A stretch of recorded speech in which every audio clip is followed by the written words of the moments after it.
Okay, I think we'll make a start. Thank you for joining us this afternoon for our policy update website library webinar. I'm joined this afternoon by Peter Toomey, who is our policy manager, and he's going to talk us through some updates that have happened with our website for the policy pages and some information surrounding a secure area of the policy website as well.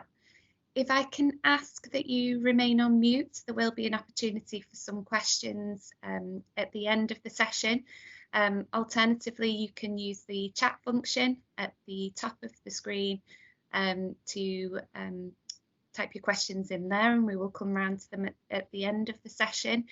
Only a short webinar today, half an hour, so there will be plenty of time for us to have some questions at the end. If you do have something that you'd like to ask at some point during the session, please use your hand function at the top of your screen or next to your name, and we will come round. We are going to do a short poll at the end of the session. Your feedback to us is really important, so if you are able to just take a couple of minutes just to complete that poll, we would really appreciate it.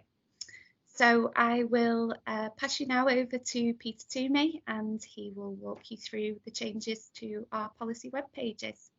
Thank you. Thank you, Amy. Good afternoon, everybody. My name is Peter Toomey. I'm the Planning Policy Manager here at Electricity North West. And the policy update this time round is going to focus on the website library.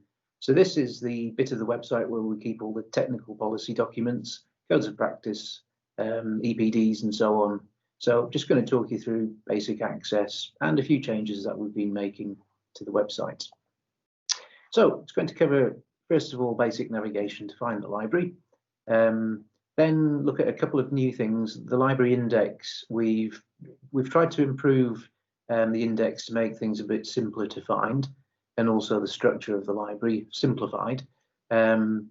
Just a reminder that policy newsletters are available on the library, and then there's a new area, the secure area, where we're going to keep operational documents. So we'll cover that briefly, and then at the end, always a bit of a risk, but we'll have a live tour of the website, and I'll show you some of the main features. So basic navigation to get to the library from the home page. We've tried to make this simpler. So from the home page, which is that page there, hover the cursor over the Get Connected tab at the top.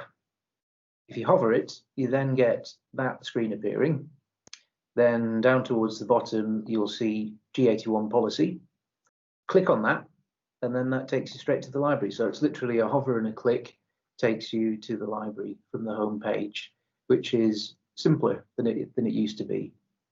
For users who are not too familiar with the library documents, we recommend you use the library index to navigate your way around. There's probably over 150 documents in there, so there's a lot of information. The index is useful, so that's the top left there. You just click on there, and that downloads an Excel spreadsheet, which looks something like that. That's just the top of it.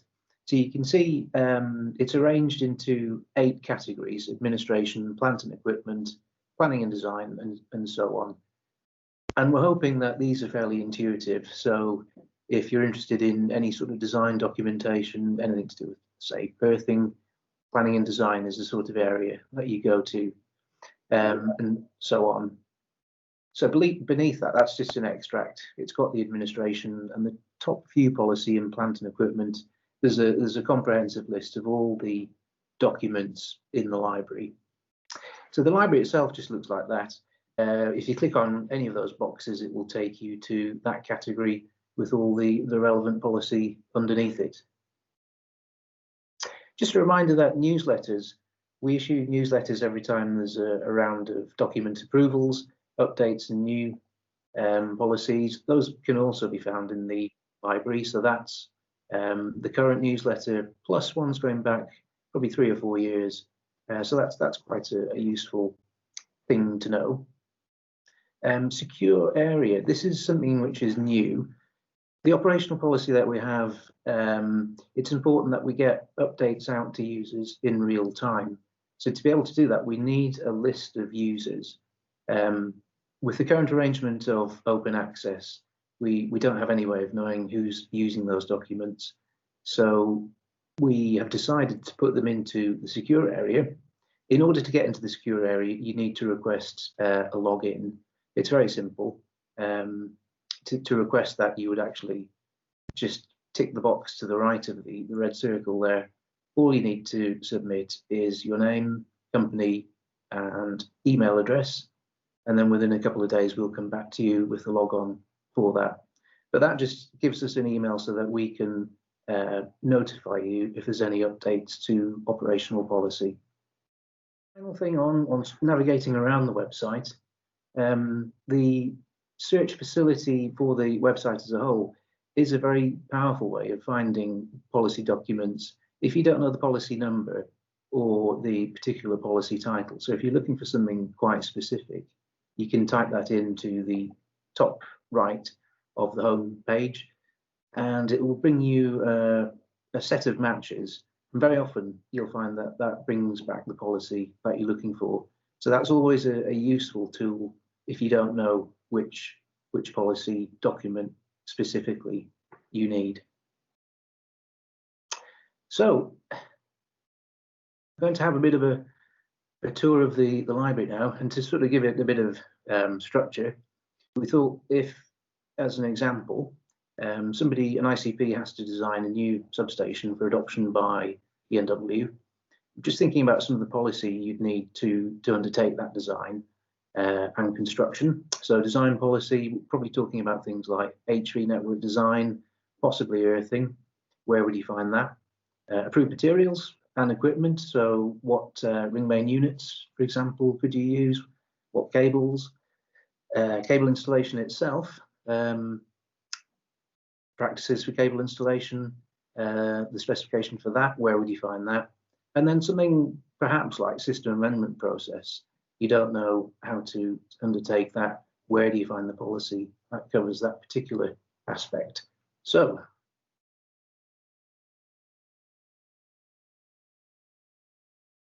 I hope you can all see the homepage of the ENW website.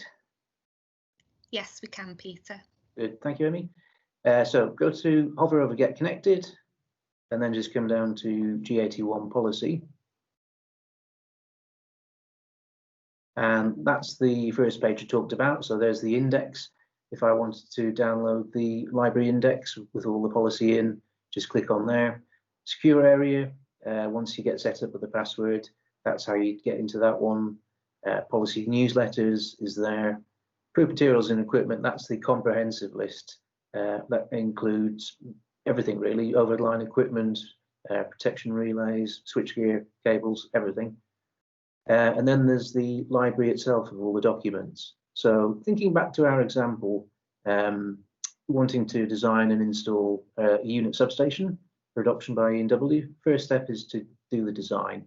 So we go in the planning and design section.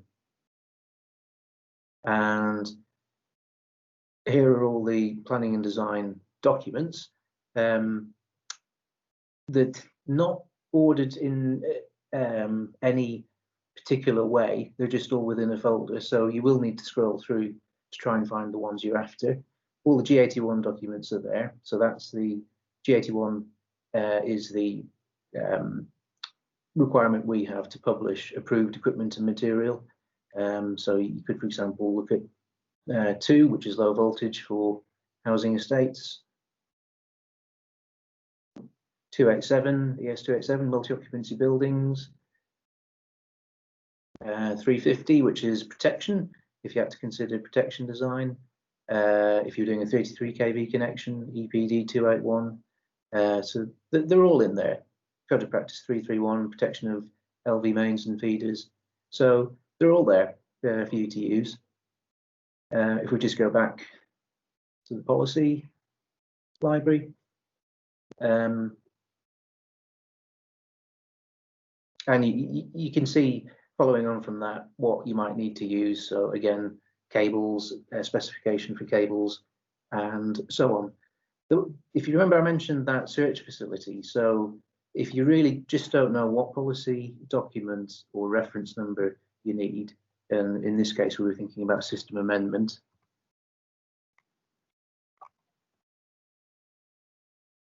if you just type that in there, very often, it's not always because it's looking at the entire website, but very often it will get you pretty close to what you need. Peter, just whilst you wait for that, just in response to your question you asked earlier, I think a majority of the attendees suggested they would find the policy in planning and design. So it's actually, I think, pretty even now. It's I think it's even between cables and planning and design with votes for operations. That's that's a pretty good split. It isn't easy to completely categorize things. So you could think, do you consider the cable installation at the planning and design phase, or do we put it into cable? In this case, we've actually put it into cable, but hopefully we've reduced the number of categories that you're going to have to look into. Previously, I think there were over 30, and now it's down to 8. So it's simplified. We really hope that it makes it easier for you to find the policy that you want. So this has come back now. This was a search on system amendment process. So this is what you need to do if you're doing a change to the high voltage network. The actual document that it's in is within Code of Practice 606 G18. And unless you're quite familiar with our policy, that would be quite difficult to find otherwise. So using the search facility in this case has been it's been very helpful. So, did we manage to get the chat working, or is that?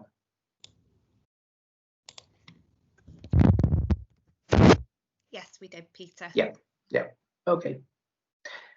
Well, that was just a very brief view of the website. Does anybody have any questions?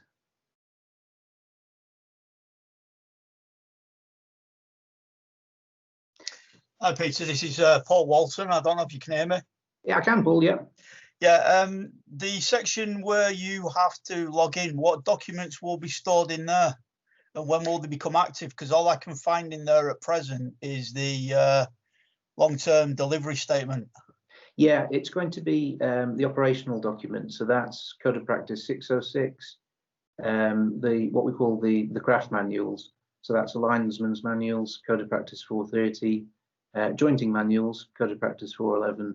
These are all ones where you need a level of authorization to be able to use those documents, either substation access or some kind of craft authorization. And if there's any updates to those policies, we do need to know that the users are getting those updates.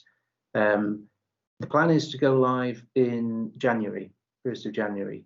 So the application now is working. So several users have already applied to get access, get a login. So they've gone through. We'll move all the documents ready for the 1st of January. So they'll be taken off the open access over that period by the 1st of January and will be only accessible in the secure area from that date. So this is the policy index, and it's a spreadsheet, but it does list all the different policy documents. So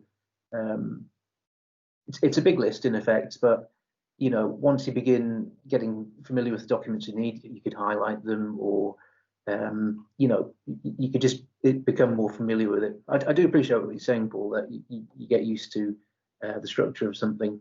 The intention with this was to try and make it simpler, because we were getting feedback that it was not a straightforward structure, and it was difficult to find things. I think the final message I would say is don't forget try using the search function. It really can be quite helpful. The more specific you can be in what you type in, generally the better it will be. But it can be very helpful.